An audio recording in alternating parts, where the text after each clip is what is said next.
Vamos lá, essa é a história das origens dos céus e da terra, no tempo em que foram criados. Quando o Senhor Deus fez a terra e os céus, ainda não tinha brotado nenhum arbusto no campo, e nenhuma planta havia germinado, porque o Senhor Deus ainda não tinha feito chover sobre a terra. Olha que coisa linda. E também não havia homem. Mas pera lá, Deus não criou o homem no sexto dia? Mistérios de Gênesis. Ainda não havia homem para cultivar o solo. Todavia, brotava a água da terra e irrigava toda a superfície. Fracionar as escrituras é uma tentativa babilônica de acabar de dentro para fora com aquilo que é verdadeiro. Entendeu? Por isso que nós vamos sair do Éden até a igreja, até a questão neotestamentária, até a nova aliança. Porque a Bíblia, ela é um todo. Irmãos, a Bíblia, ela é um todo.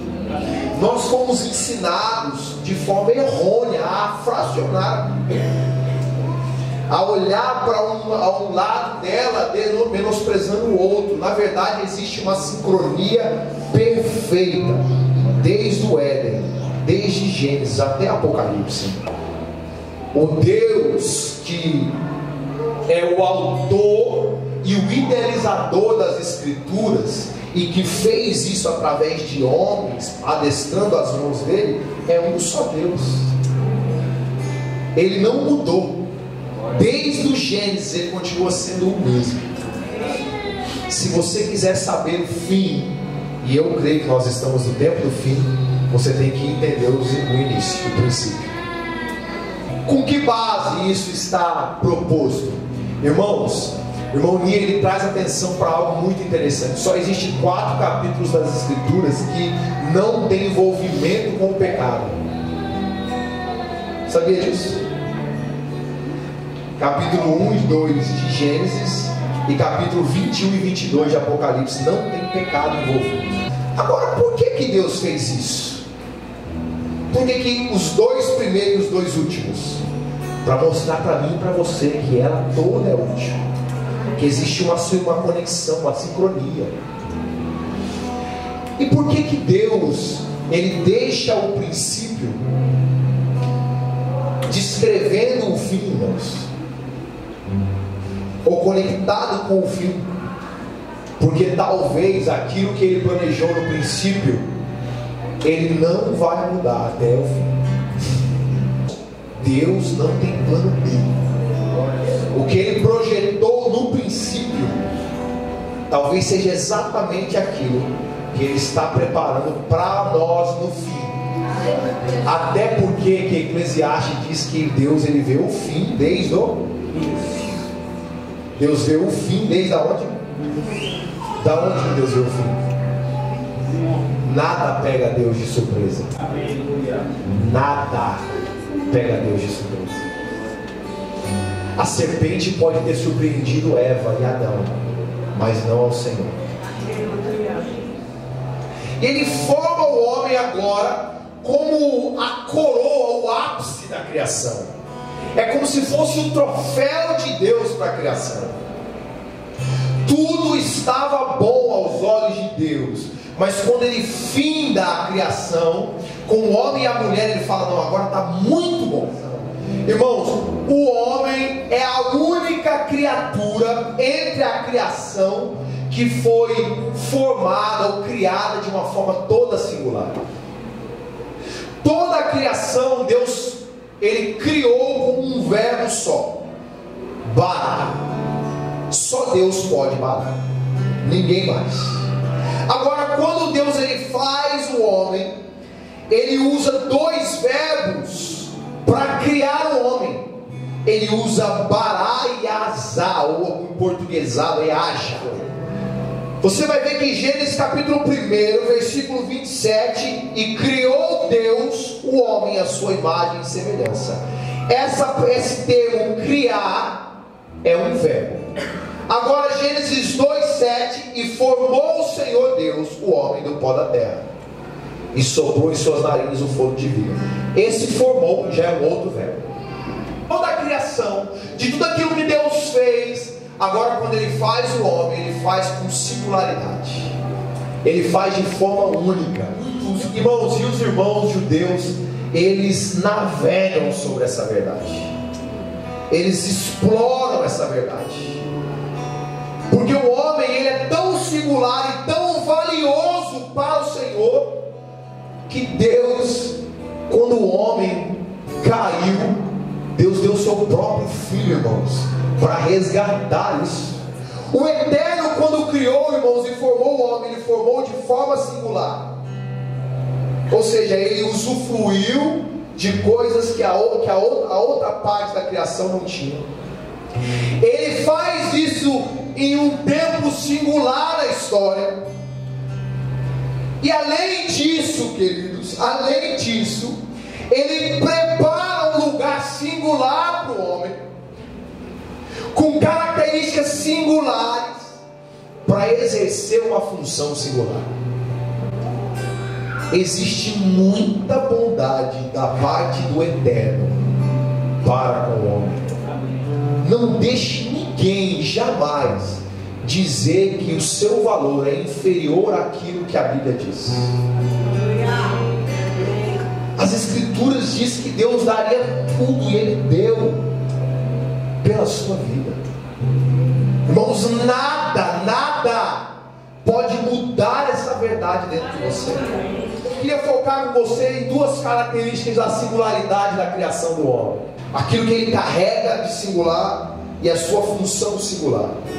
Todos aqui já ouviram falar sobre o termo Tsalem? Tsalem, irmãos, é exatamente aquilo que Deus expressa quando Ele diz: olha, eu vou fazer o homem a minha imagem e a minha semelhança. Então, uma expressão moral e espiritual de quem somos nele, no homem.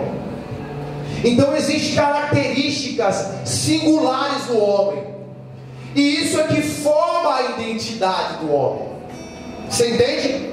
É isso que forma a identidade do homem, porque a diferenciação desses dois verbos é que um é criado a partir de, e o outro é criado a partir do nada. Do nada terreno, do nada em átomos. Uma criação é feita a partir, ou a formação do pó. A outra é a partir do nada. É a partir de algo que está além. Ele está voltado a uma palavra que nós conhecemos em grego como Abba. É por isso que a identidade do homem não é descrita em Romanos, ela é descrita em Gênesis. A partir do Abba, nós recebemos uma imagem e uma semelhança. Somos filhos desde Gênesis. Amém? Existe algo de Deus em mim e em você que a terra precisa até os dias de hoje. Então, irmãos, o homem, ele é um ser especial e foi colocado aqui com características especiais, queridos. Especiais.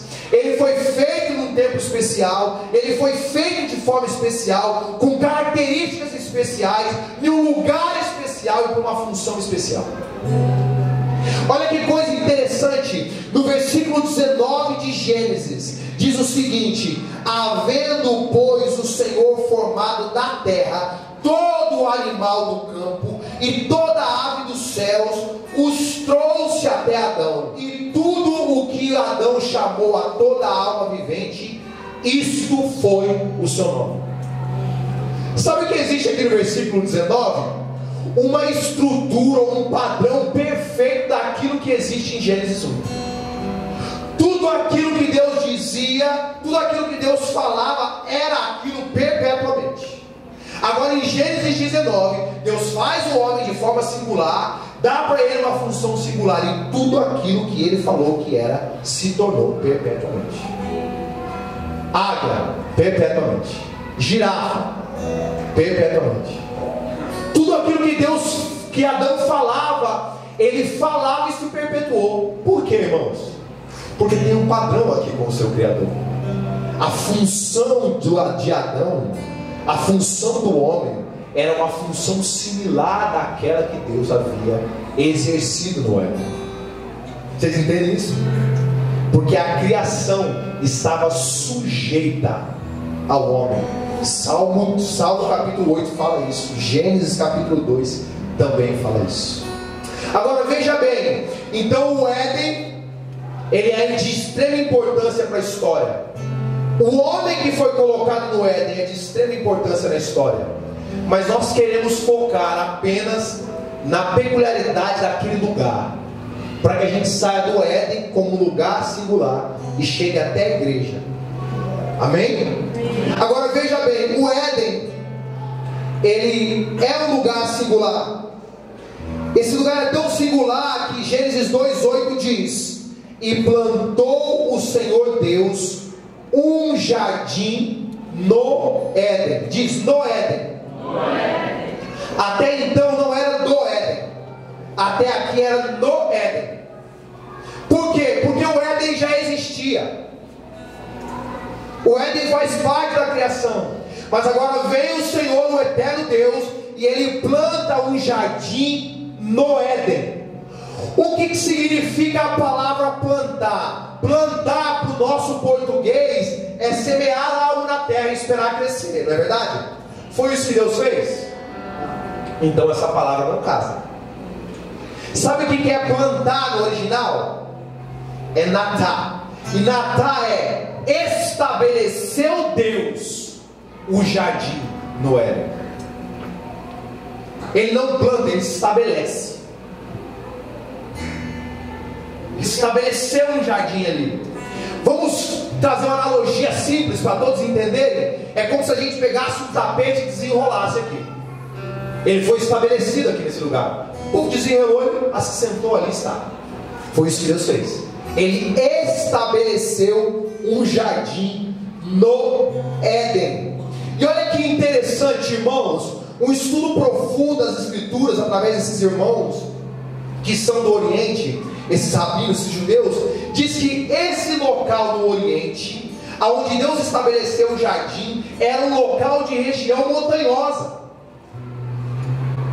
Provavelmente o lugar do Éden, aquilo que delineava o jardim, dentro dele existiam montanhas, lugares altos. Então é importante vocês entenderem isso, porque quando nós estivermos ouvindo sobre o altar, sobre o tabernáculo, sobre o templo, sobre a igreja, essa questão do monte vai fazer sentido. Amém? Então veja bem, existem muitas coisas, são fragmentos na história que são deixados para nós. Agora vamos com cautela, mas vamos ser um pouco escatológico aqui. Pouca coisa, eu não quero, mas vamos ser pouca coisa, um pouquinho só de escatologia aqui. Existem dois libertadores que eles falam algo a partir do Espírito, eles devaneiam algo, dois libertadores, que eles devaneiam algo a partir do Espírito de Deus, e quando eles devaneiam, eles falam de algo que estava além do teu tempo, fazendo alusão ao lugar da habitação do Senhor. O primeiro deles é Moisés. Ele devaneia no cântico dele, em Êxodo 15, 17 e 18, ele diz assim: e tu os introduzirás e plantarás. O que Deus fez com o jardim?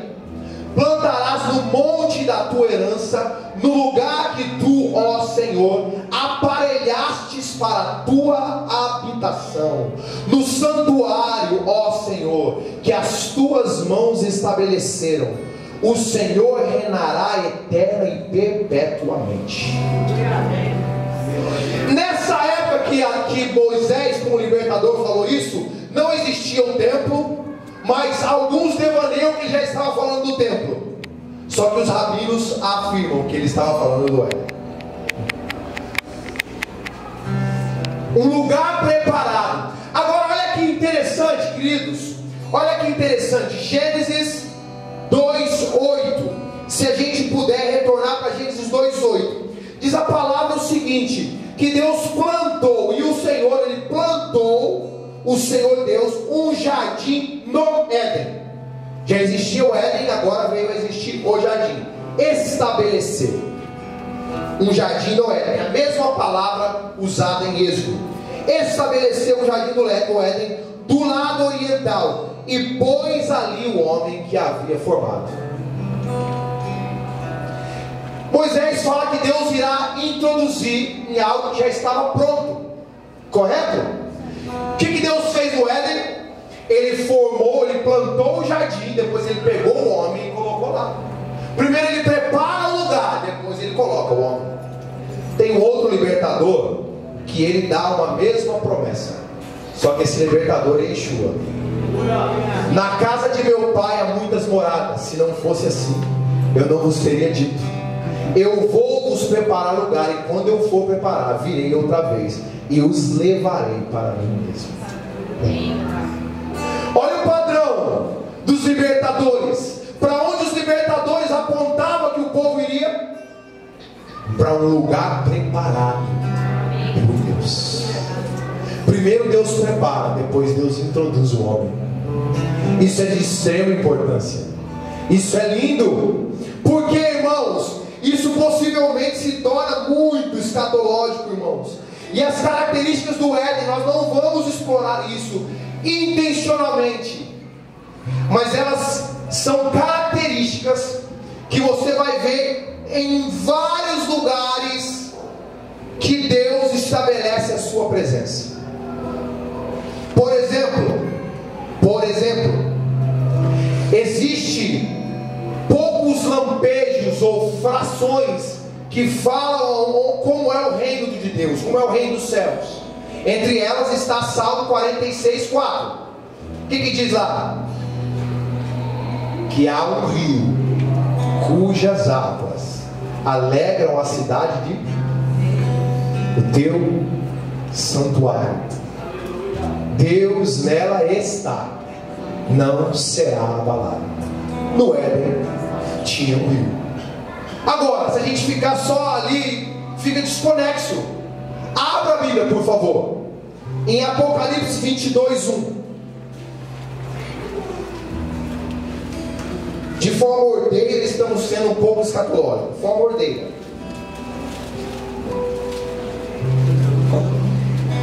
Apocalipse 22:1. Apocalipse 22:1 diz o que aí, irmãos?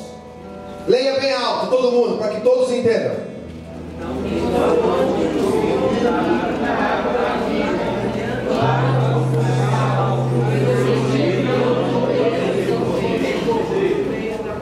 Leu 2.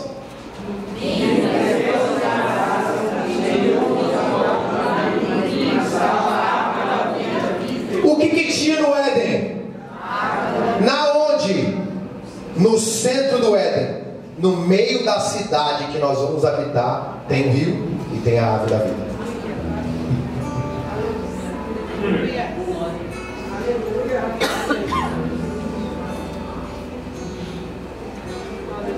Queridos, preste atenção. Esse lugar chamado Jardim do Éden, ele tinha características sublimes.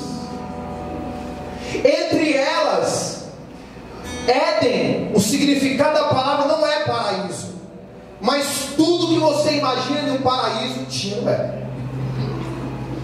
Éden, o seu significado literal, significa um lugar de plenitude, de abundância, um lugar pleno, um lugar farto, abastado. Tanto é que alguns judeus dizem que o Éden, a tradução dele é um lugar de delícias. É um lugar que quando o homem chegou já tinha tudo. Irmãos, pensa no Éden aqui comigo um pouquinho. E a gente está correndo, a gente não vai ter aquela oração final pelos irmãos, a gente está aqui aprendendo. A gente está confiando que as Escrituras, elas vão renovar a nossa mente, elas vão lavar o nosso entendimento, e nós vamos sair daqui plenos. Amém? Amém? Então preste atenção. Existem coisas singulares aqui no Éden. Essa questão da abundância, ela é plena no Éden. Existia centenas, se não milhares de árvores no Éden. E a Bíblia diz em Gênesis capítulo 2, no versículo 16 e 17: ordenou o Senhor Deus ao homem dizendo: de toda a árvore do jardim comerás livremente, só não comerás da árvore do conhecimento do bem e do mal. Sendo assim, havia fartura no Éden, irmãos. Posso falar para você algo que muita gente tem medo de falar? A Bíblia diz que de toda a árvore Adão poderia comer, só uma que ele não poderia comer. Adão comeu da árvore da vida livremente. Ele só não podia comer da árvore do conhecimento do bem e do mal. A árvore da vida era acessível e disponível para Adão. E eu não sei se vocês prestaram atenção no que vocês leram em Apocalipse 22, 2, mas diz que essa árvore, ela serve os seus frutos e as suas folhas como cura para as nações. E os rabinos são pontuais, irmãos, como a gente tem que aprender com eles. Há afirmações, e eu abro parênteses, que Adão não morreu em sua carne porque ele comeu da árvore da vida. Por quê? E aqui as escrituras, elas têm provas para isso. Porque homens que receberam privilégios como Adão falharam bem menos que ele e morreram. Moisés tocou a rocha e morreu. E ele não tinha metade do privilégio que Adão tinha. Se Adão não tivesse comido da árvore da vida, até a sua carne mereceria. E sabe, irmãos, nós não vamos entrar a fundo, mas essa árvore da vida, ela está totalmente conectada com Yeshua, totalmente conectada com Jesus. Totalmente. O homem que mais analisou o Gênesis, que foi Yohanan João, ele fala em João capítulo 15 acerca de Jesus: eu sou a videira verdadeira, a árvore que cura as nações. Quem vai curar as nações, irmãos? Quem vai curar? Sou eu e você? As folhas dela, aí diz respeito a nós. Os frutos dela, aí diz respeito a nós. Mas a árvore é Ele. A árvore da vida é Ele. É Ele mesmo. E por isso esse é um dos motivos pelos quais, irmãos, o nosso querido irmão Adão não morreu no Éden. Agora preste atenção. Aí fala o rio, vocês já viram. Saía um rio, e desse rio ele se tornava em 4 vertentes. Nós não vamos falar sobre isso. As coisas que saem desses rios, vocês vão encontrar elas nas escrituras em outros lugares. E é muito importante isso, porque o princípio baliza todo o contexto das escrituras. Agora eu quero focar aqui no fato de que um rio se tornou em 4 vertentes. O rio que fala em Salmo 46:4, esse rio de águas cristalinas que levava a vida. Veja bem, o rio pelo qual Adão se banhou, talvez, bebeu das águas dele, se fartou, imagina. Esse rio, ele se torna em 4 vertentes. Eu já falei muitas vezes aqui sobre o número 4. O número 4, ele fala acerca de uma transição, mas ele fala também acerca de algo que é transicional para todos. Quando Deus, ele planta um rio, que agora passa a ser 4 vertentes, o que ele queria aqui era que aquilo que ele estabeleceu no Éden vazasse, transbordasse para toda a terra. 4 são as 4 divisões do dia de um judeu. Divide em 4 etapas, mas formam um dia todo. 4 são 4 estações do ano, que compõem o ano todo. 4 são 4 pontos cardeais do homem. Todo homem tem. 4 são os 4 evangelhos que mudaram e balizaram a história da humanidade para todo sempre. Pensa nisso, irmãos. Eu não quero me aprofundar muito nessas coisas, mas pensa nisso. A ideia primária de Deus nunca mudou. Aleluia. Ele estabeleceu. E a ideia dele era que todos os homens, a partir dos lombos de Adão, pudessem experimentar aquilo que Adão estava experimentando. Agora preste atenção, essas são as características desse lugar. E o lugar é importante. Depois, talvez para alguns íntimos a gente fale um pouco mais de outras coisas. Mas eu quero fechar aqui, eu quero usar esses meus 45, 50 minutos para fechar aqui, falando da harmonia desse lugar. Irmãos, pensa no lugar, Ana, que ficava Adão e Eva trabalhando, porque trabalhava com força. Foi isso que eles foram colocados ali, para lavrar e cuidar e guardar o jardim. Então era trabalho com gosto de gás, igual diz o mineiro. Era muito trabalho, irmãos. Hoje em dia a gente vê alguns irmãos trabalhando landinho, de vez em quando põe um tanto de papel assim e fala: meu Deus, quem disse que horário comercial é até às 5? Imagine Adão, que zelava por um lugar cujo rio que fluía dali, Landa, se tornava em 4 vertentes. Era um lugar gigante, magnânimo. Ele trabalhava do lado de Eva, peladinho, ele se cansava, nem brigava com ela. Harmonia plena. Ei, e entre os trabalhos dele, o Senhor atraiu todos os animais, o exército da criação, para diante dele. Ninguém batia ninguém, o leão não comia a zebra. Era tudo normal, irmãos. Era mais ou menos aquilo que Isaías tenta descrever, que o leão pastará com a vaca. Era mais ou menos aquilo que o profeta quis profetizar. Mais ou menos. Uma harmonia plena. Agora, sabe o que talvez seja a chave para a gente conseguir passar para o altar na semana que vem? Eu não vou mais falar sobre elas. Para a gente conseguir passar para o altar, existia uma harmonia plena entre Deus e a criação. Sabe o que era o Éden, Fábio? A coabitação do Eterno com o homem. O Éden era a coabitação. Sabe por que os rios dizem que alguns deles fluíam ouro? Porque o rio de Apocalipse flui do trono. E eu não sei você, mas as ruas lá é de ouro. E o mar é cristalino. E a Bíblia diz em Gênesis capítulo 3, e eu agora pulei algumas coisas, mas Gênesis capítulo 3 diz que eles ouviram a voz, capítulo 3:8, diz que eles ouviram a voz do Senhor Deus, que passeava no jardim.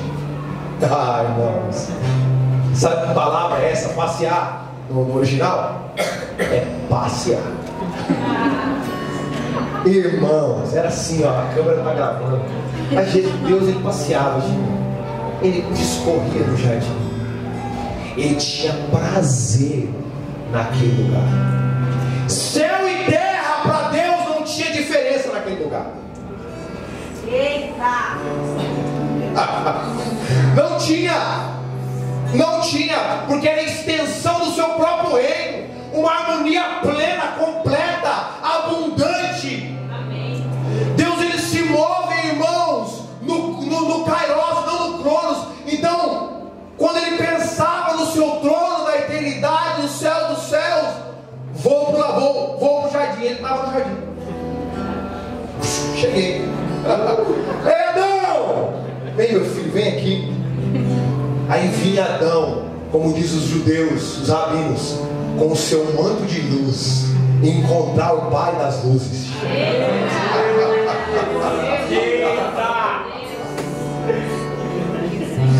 Como é que foi hoje aí, meu filho? Aí vem aquela história de pregador, todo mundo fala.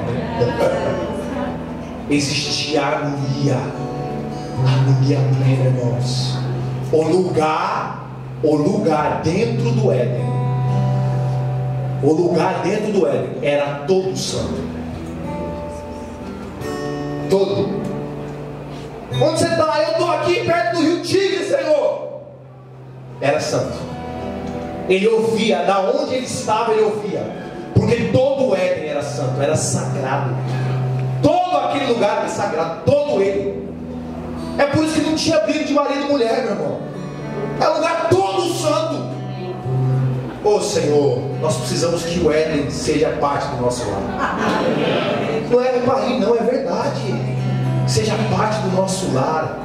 Se torne um lugar de delícias, um lugar abundante. Irmão, deixa eu profetizar sobre a tua vida. O seu lar seja um Éden. Seja um lugar de delícias, de abundância, um lugar de harmonia, irmãos, de harmonia plena, um lugar de comunicação aberta com os céus, um lugar perfeito onde Deus quer habitar. Aquela música, se eu não me engano, da Extra, faça do meu lar, Senhor, um lugar de harmonia. Está totalmente bíblica, totalmente, é bíblica. Existia harmonia no Éden. Mas o mesmo versículo, eu estou encerrando, o mesmo versículo 8 do capítulo 3, ele vai adiante para dizer que ouviram a voz do Senhor que passeava nessa harmonia, na viração do dia, e se esconderam, Adão, na presença do Senhor Deus, entre as árvores do jardim. Éden, o jardim, plena harmonia. A queda, o isolamento.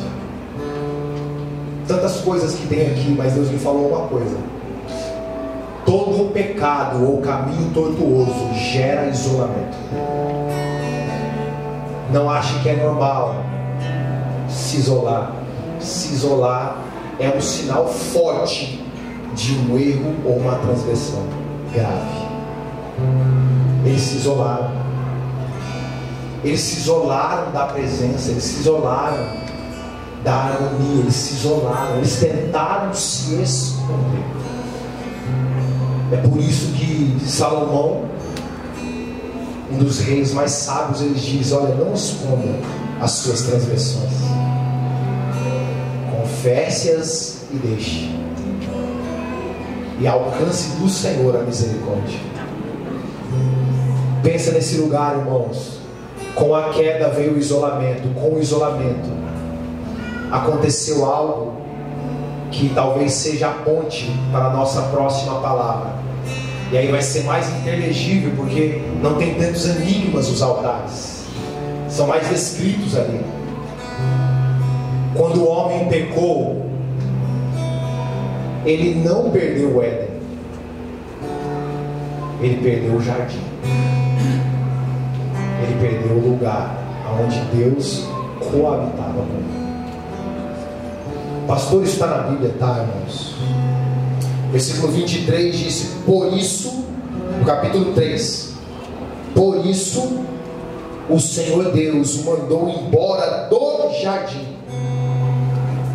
Aí aqui ele já fala do Éden, as escrituras em português, para cultivar o solo do qual fora tirado. Na onde Deus formou o homem antes de colocar no jardim?